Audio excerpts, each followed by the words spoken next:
Ideal lifestyle. This is Dr. Anil Unde. I'm a practicing dermatologist in Kopargaon, Ahilyanagar. आपण आज आहे ना आदर्श जीवनशैली कशी असावी जेणेकरून आपली प्रतिकारशक्ती चांगली राहील आणि आपण आजारी पडणार नाही. तर there are few things which are very important. याच्यामध्ये काय आहे ना, याच्या 4 खांब आहेत. We can say there are 4 pillars: diet, exercise, sleep and stress management. म्हणजे आहार, विहार, व्यायाम आणि तणाव निवारण हे आधारस्तंभ आहेत आपल्या चांगल्या आरोग्य राहण्यासाठी. प्रॉब्लेम काय आहे, in skin, I am a skin specialist. आम्ही बघतो आमच्या याच्यात बरेच पेशंट्स जे आहेत वारंवार इन्फेक्शन घेऊन येतात. वारंवार त्यांना बुरशीची लागण होते किंवा वारंवार बॅक्टेरियल जीवाणूमुळे इन्फेक्शन होते, बुरशीमुळे इन्फेक्शन होत आहे.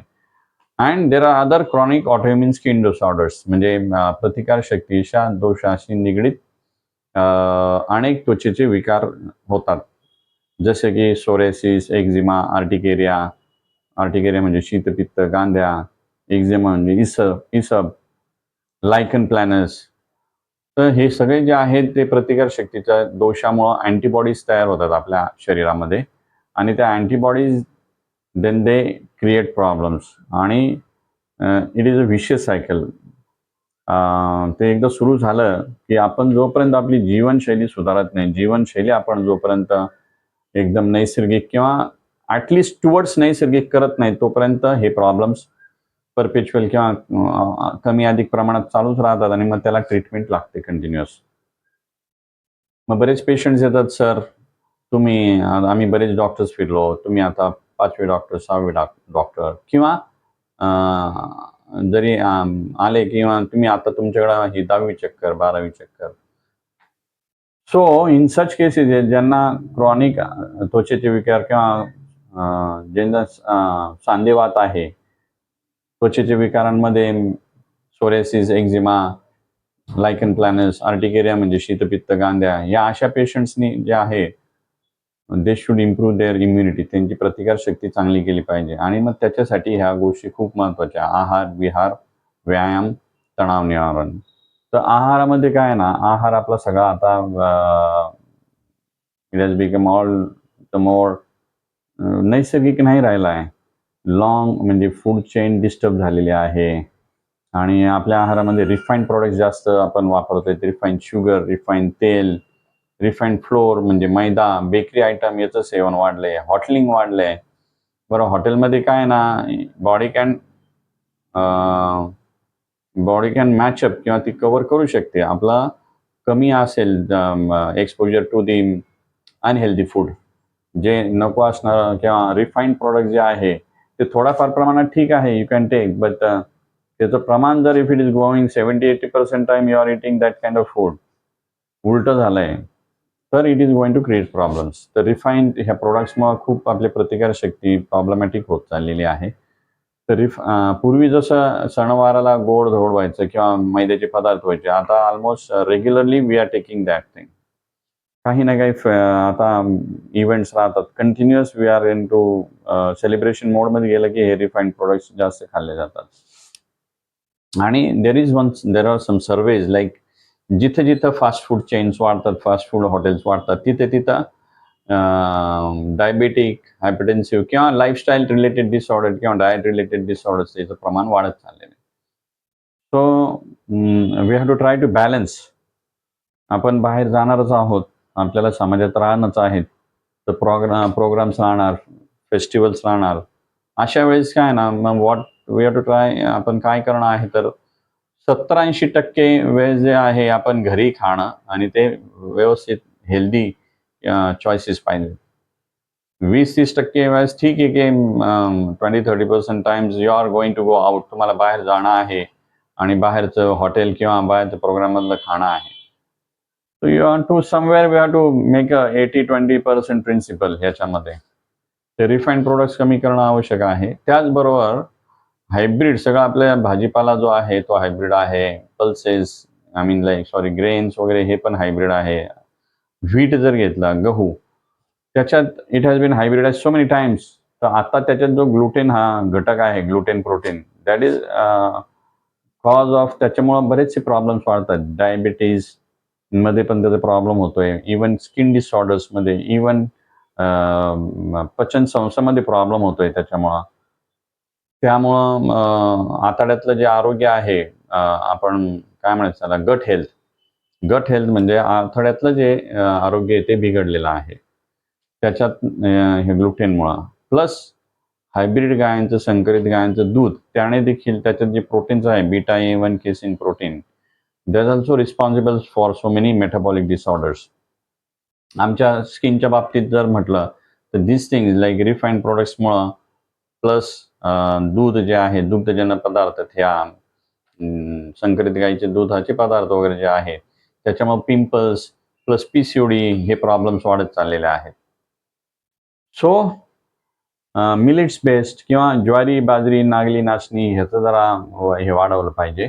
गहू जो पूर्वीचा होता दॅट वॉज व्हेरी नाईस, म्हणजे 50-60 वर्षापूर्वीचा वी कॅन से अनहायब्रिडाइज, तर that was not causing much problem. पण आजकालचा जो रिसर्च आहे, आताचा जो हायब्रिडाइज्ड गहू आहे, त्याने बरेच प्रॉब्लेम्स होतात. Celiac disease and non celiac gluten सेन्सिटिव्हिटीचे प्रॉब्लेम्स वाढलेत. So even secondly refined oil. पूर्वी जे होतं 30-40-50 वर्षापूर्वी घाण्याचं तेल, that was cold pressed wood किंवा कोल्ड प्रेस्ड घाण्याचं तेल राहायचं. So it was not creating that much of problem. आताचं जे व्हेजिटेबल्स ऑइल आहे, व्हेजिटेबल ऑइल्स आहे किंवा रिफाईंड ऑइल जे आहेत, ते लवकर ऑक्सिडेटिव्ह डॅमेज आपल्या शरीरामध्ये करतं आणि मग हे आपले प्रॉब्लेम्स वाढत आहेत. So it is advisable regarding oil, आपण गुड फॅट्स घेतले पाहिजे. गुड फॅट्स म्हणजे काय, जे आपले पूर्वज होते, गावरान गाईचं तूप, जे की मिळणं आता खूप दुरापस्त किंवा अवघड झालंय. घाण्याचे तेल, इवन आय विल सजेस्ट घाण्याचं तेल, एनिथिंग इज गुड दॅट वे.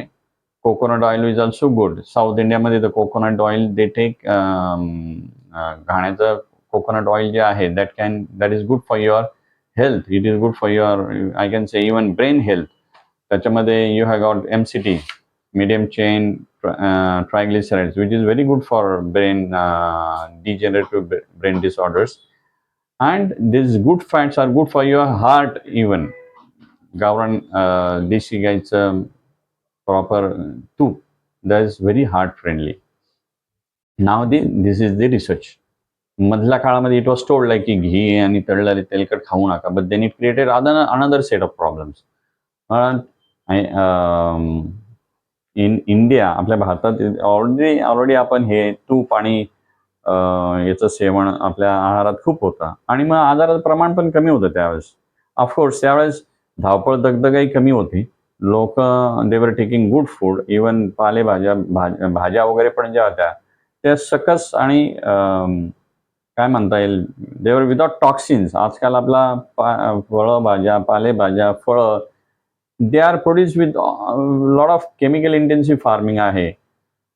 आजकालच्या परिस्थितीमुळं काय झालंय, तणनाशक लोकांना मारणंच आहे आणि बिना तणनाशक मारता जर केलं तर त्याची कॉस्ट खूप जाते आणि people should be ready to pay for that thing. म्हणजे जो शेतकरी खरंच नैसर्गिकरित्या पिकवतो त्याला त्याचा मोबदला मिळून मग तो करणार, अदरवाईज त्याचं ते बजेट बसत नाही, I think. Then these are the problems like पालेभाज्या वगैरे काय आपल्या जे फूड चेन मधलं जे आहे ना ते प्रॉब्लेम झाले, त्यामुळे देखील आपली प्रतिकारशक्ती खालावते. आणि बाकीचे जे पूर्वी सीड्स, ड्राय फ्रुट्स वगैरे खाल्ले जायचे, दॅट वी शुड टेक आपल्या याच्यानुसार, according to our budget. Plus then second part is, हे झालं डाएट रिलेटेड समजा. Then we should give a good source of natural antioxidants. हे जे काय आपल्या हे सगळं लाईफस्टाईलमुळे जे प्रॉब्लेम होतो, आपल्या खाण्यामुळे जे काही डॅमेज होतो आपल्या शरीरात, ऑक्सिडेटिव्ह डॅमेज, तो कमी करण्यासाठी we should take natural antioxidants. मग ते कशातनं मिळतं, तर विविध रंगाच्या पालेभाज्या, फळभाज्या खाल्ल्याने आपल्याला ते मिळतं. मग विविध रंग म्हणजे multi coloured, there should be a rainbow of fruits and vegetables in your diet. मग आपण हंगामी खाऊ शकतो ना, म्हणजे जे काही एकदमच एक्झॉटिक आणि कॉस्टली खाण्याची गरज नाही. आपल्याला जे लोकली अवेलेबल आहे that you try and take, that will give a natural source of antioxidant supply in your body. नैसर्गिकरित्या हा डॅमेज कमी करण्यासाठी आपल्याला फळं, पालेभाज्या हे आहारात ठेवणं खूप महत्त्वाचं आहे. तंतुमय पदार्थ आपल्या फायबर रिच डाएट पाहिजे आपल्या आहारात. So this is all about diet I feel. आणि sleep. Now another thing is विहार. आहार झाला, विहार. Sleep is important. आज because of the invention of light, electricity and the gadgets. सगळं आपला बायोलॉजिकल क्लॉकच बिघडलेला आहे. आपलं जे नैसर्गिक क्लॉक आहे शरीराचं ते त्याच्यावरती खूप मोठा दुष्परिणाम झाला आहे. यंग लोक किंवा इव्हन मी बघतो बरेच वयस्कर देखील काही झोप येत नाही तर मग स्क्रॉल करत बघताय रीलवर रील आणि मग ह्याच्याने देखील आपली प्रतिकारशक्ती खालावते. कसं? Because we are always in hyper I mean like sympathetic overdrive मध्ये चालते आपली बॉडी. कॉर्टिझॉल किंवा स्टिरॉइड लेवल जास्त राहतात. रात्री मेलाटॉनिन सिक्रेट व्हायला पाहिजे ते सिक्रेट होत नाही लवकर, मग त्याच्यामुळे झोप लागत नाही आणि मग त्यामुळे sleep deprivation there are so many problems. Sugar वाढणं, प्रतिकारशक्ती कमी होणं, इवन बीपी, ह्या गोष्टी स्लीप डिप्रिवेशननी किंवा चांगली विश्रांती न मिळाल्याने होत आहे.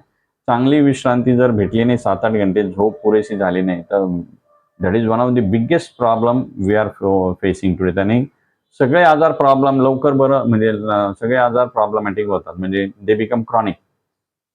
अँड ब्लू लाईट एक्सपोजर आपला कमी केला पाहिजे. रात्री झोप चांगली येण्यासाठी मोबाईल, लॅपटॉप अँड TV हे गॅजेट्स किंवा जे ब्लू लाईट एमिटिंग सोर्सेस आहेत ते आपण आय फील 9-9:30 पर्यंत we should finish their work unless it is in emergency. कारण की ते बंद केल्यानंतर 1.5-2 तासाने आपला मेंदू जो आहे, ब्रेन जो आहे, it settles down and it can go into a sleeping mode.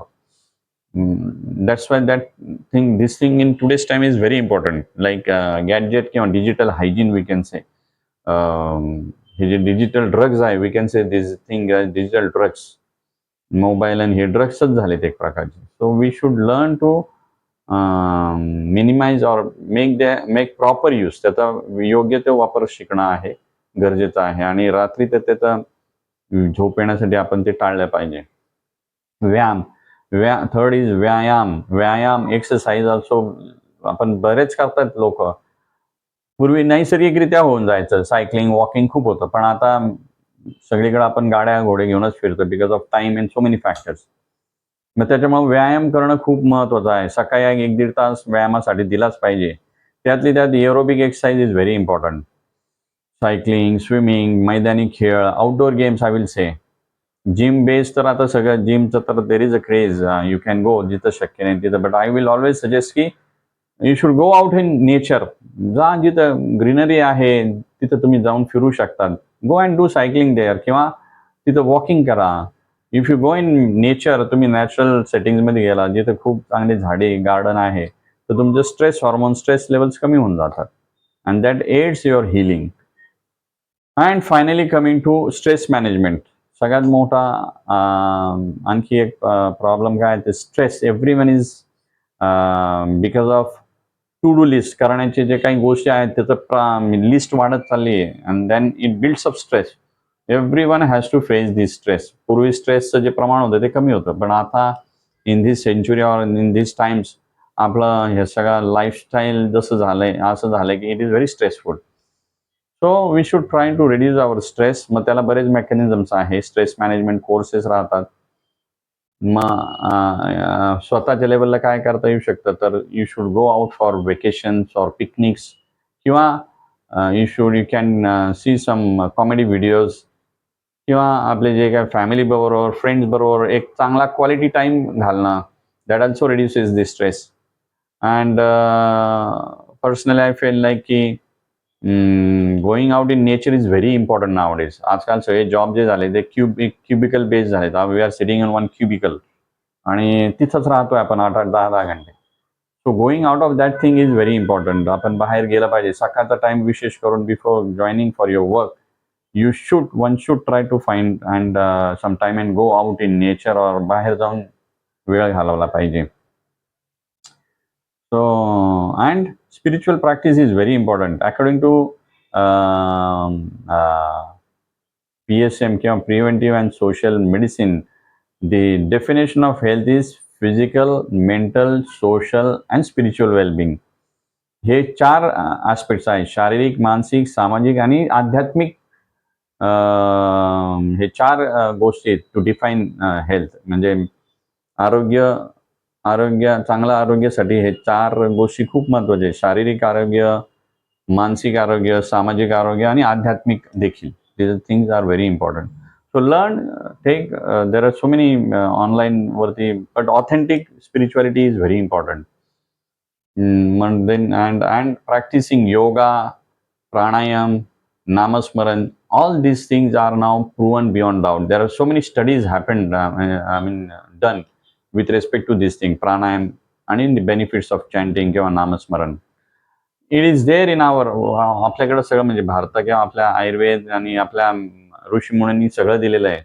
That we have to only find authentic people who are doing that, आणि त्यांच्याकडनं आपण शिकून आपण आपल्या लाईफमध्ये प्रॅक्टिस करणं. ओके.